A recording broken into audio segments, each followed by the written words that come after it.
ఎందుకమ్మా టైం దొరికినప్పుడల్లా భగవద్గీత చదువుతావు? అదంత పవర్ఫులా? అసలు అందులో రాసిన ప్రతిదీ కరెక్ట్ అని ఎలా నమ్మాలి?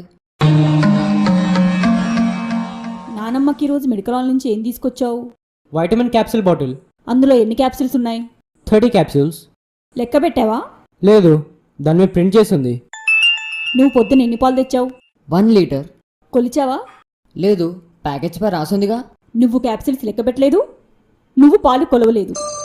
జస్ట్ ప్యాకెట్ మీద ప్రింట్ చేసి ఉంటే నమ్మేశారు అంతేగా? ఎవరో కంపెనీ వాళ్ళు ప్రింట్ చేసిన చదివి నమ్మేస్తున్నారు.